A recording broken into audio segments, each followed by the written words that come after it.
Shalom, nous voilà de retour avec un autre passage du Zohar dans Vayera, verset 476, qui nous dit « Rabbi Shimon ouvre le discours avec le verset suivant « Et je me souviendrai de mon alliance avec Yaakov » dans Lévitique 26, 42.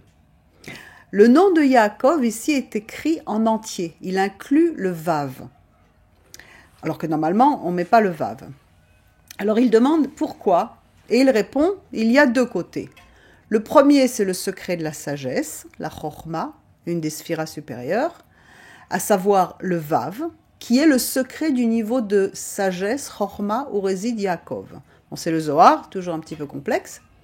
Le deuxième, c'est parce que ce passage fait référence à l'exil des enfants d'Israël. Pendant leur captivité, ils seront visités ou rachetés par la puissance de la lettre Vav, qui symbolise le 6e millénaire, car la valeur numérique de la lettre Vav est de 6. Grâce à la lettre Vav, leur exil prendra fin. C'est pourquoi Yaakov s'écrit avec un Vav, de façon complète. Les enfants d'Israël seront rachetés de l'exil par ce Vav, qui représente donc ce 6e millénaire. Donc, fin du passage. Et en fait, ce passage énigmatique nous parle de la rédemption et du rassemblement de tout Israël, comme le mentionne le passage cité dans Romains 11, 26, qui lui-même cite Ésaïe. Et ainsi, tout Israël sera sauvé, selon qu'il est écrit, le libérateur viendra de Sion et il détournera de Yaakov les impiétés.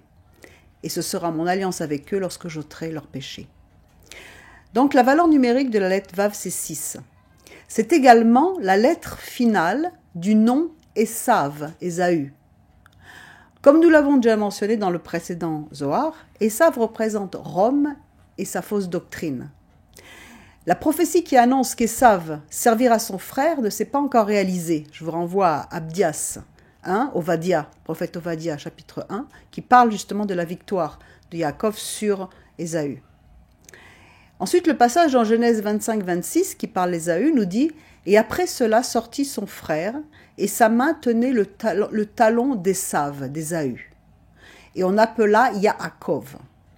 Et Yitzhak était âgé de 60 ans quand ils naquirent. » Donc on est dans le contexte du 6.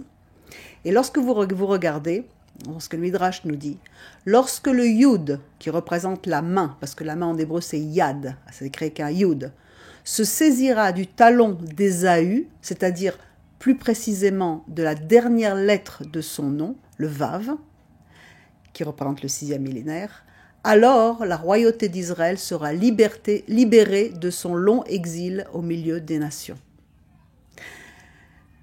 Ainsi, la prophétie qui est citée dans Romains se réalisera, tout Israël reviendra à la bergerie, comme c'est écrit dans Ésaïe 27, 9. Ainsi, le crime de Yaakov a été expié, et voici le fruit du pardon de son péché. L'Éternel a rendu toutes les pierres des autels pareilles à des pierres de chaux réduites en poussière. Les idoles d'Astarté, les statues du soleil ne se relèveront plus. En ce temps-là, l'Éternel secourra des fruits.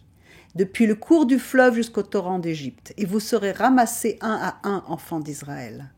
En ce jour-là, on sonnera du grand chauffard, et alors reviendront ceux qui étaient exilés au pays d'Assyrie, les 10 tribus exilées, ou fugitifs du pays d'Égypte, et ils se prosterneront devant l'Éternel sur la montagne sainte à Jérusalem. Donc nous attendons la fin de ce 4e exil romain avec la reconstruction du 3e temple.